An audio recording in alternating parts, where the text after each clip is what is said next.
दुनिया का सबसे खतरनाक जानवर कौन है? दुनिया का सबसे खतरनाक जानवर है शेर। ठीक है, और ये सभी लोग मानते हैं। मैं मानता हूँ दुनिया का सबसे खतरनाक जानवर है इंसान। पहले उसने पूरा के पूरा नेचर को बर्बाद किया, फिर पशुओं को खाना चालू किया, फिर इसके बाद पक्षियों को मारना चालू किया, और आज सभी प्रजातियां कम होती चली जा रही हैं।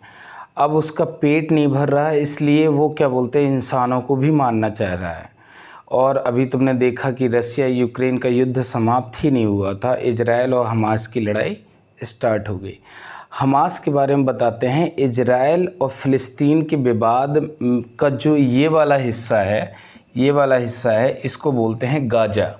ठीक है, गाजा में इस समय हमास का कंट्रोल है, और क्या बोलते हैं, इस साइड पड़ता है फ़िलिस्तीन, इस साइड पड़ता है सीरिया, इस साइड पड़ता है जॉर्डन, और इस साइड पड़ता है लेबनान। ठीक है, जो कि इज़राइल है चारों तरफ मुस्लिम कंट्रियों से घिरा हुआ है। ठीक है, अब क्या हुआ कि बीते कुछ सप्ताह में हमास के कुछ आतंकवादी इज़राइल में प्रवेश करते हैं, पैराग्लाइड का इस्तेमाल करते हैं, और क्या बोलते हैं, हमास के इज़राइल के अंदर प्रवेश करते हैं। और जैसे ही इज़राइल के अंदर प्रवेश करते हैं, वहाँ पे मारना स्टार्ट कर देते हैं। जितने भी बच्चे होते हैं, जितने भी बूढ़े होते हैं, जितने भी जवान होते हैं, उसमें कुछ महिलाएं हैं, उनको भी मारा। और यहाँ तक कि वहाँ पे नरसंहार बहुत मात्रा में कर दिया। फिर इसके बाद 127 लोगों को लेकर चले गए। 127 लोगों को लेकर गए हैं गाजा में, जहाँ पे सुरंगों में उनको दबा के रखा हुआ है। अब क्या ये मानवता उनकी तरफ से दिखाई जाए या इजराइल की तरफ से दिखाई जाए, ये कह नहीं सकते। इजराइल का गुस्सा ज़रूरी था, इजराइल ने अपना गुस्सा दिखाया, और क्या बोलते हैं, हमास के कई इलाकों में आक्रमण किया।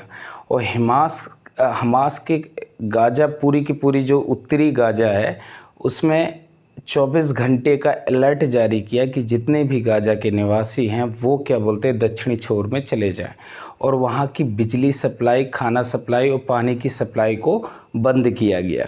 अब ये ध्यान देने की ज़रूरत है कि इसमें मर कौन रहा है? इसमें मर भी वही रहे हैं, गाजा के जो रहने वाले निवासी हैं, आम आदमी हैं, जिनका कोई कसूर नहीं है, और इजराइल के वो निवासी जिनका कोई कसूर नहीं है, उनको मारा जा रहा है। किसके द्वारा? एक टॉप लीडरों के द्वारा। आ रहा ना समझ में? गलती किस एक इंसान की नहीं होती है, इंसानियत यहाँ पे दोनों साइड से ही देखनी पड़ती है, चाहे वो हमला इजराइल की तरफ से हो, चाहे वो हमला हमास की तरफ से किया गया हो।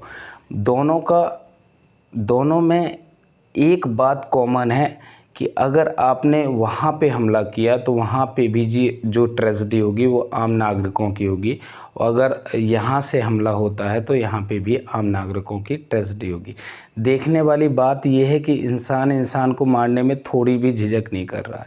वहाँ से गाजा की तरफ से 1000 से अधिक मिसाइलें आ रही हैं, और यहाँ पे इज़राइल की तरफ से भी कई मिसाइलें भेजी जा रही हैं, और उन मिसाइलों को नष्ट करने के लिए। और यहाँ से कई लड़ाकू विमान गाजा में तबाही मचा रहे हैं। अभी सुनने को कुछ दिन पहले मिला था कि एक फास्फोरस बम का भी इस्तेमाल किया गया। ये वही बम है जिस बिल्डिंग में पड़ता है, वो पूरी बिल्डिंग को ही क्या बोलते तहस नहस कर दे। यहाँ तक कि इंसान जो उसमें रहेगा बिल्डिंग में, उस इंसान की हड्डी तक को गला देता है। ये वो वाला विनाशकारी बम है।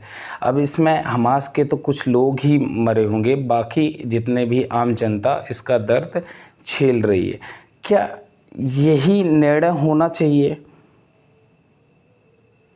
ये जो मैंने अपनी पूरी की पूरी कहानी बताई है, क्या बड़े से बड़े जो देश हैं वो क्या इतना बड़ा यूनाइटेड नेशन बना हुआ है, क्या ये तबाही के लिए मंजर केवल देखता ही रहेगा या इसको रुकवाने का भी प्रयास करेगा? इसके सबसे बड़ी वजह है कि क्या बोलते हैं, हमास के लिए इजरायली जो सैनिक हैं वो आतंकवादी हैं, और इजराइल के लिए हमास के जितने भी अटैकर हैं वो आतंकवादी हैं।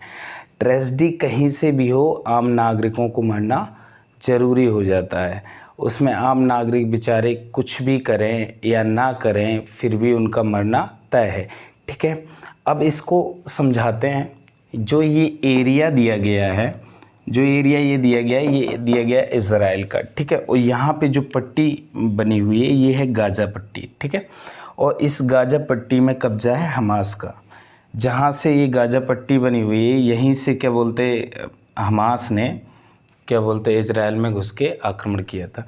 इस साइड तो आप जानते हो सागर बन है, भूमध्य सागर है, जहाँ पे क्या बोलते जितने भी काफ़ी एरिया में इज़राइल फैला हुआ है, तो यहाँ पे इज़राइल का ही भूमध्य सागर में कब्ज़ा है।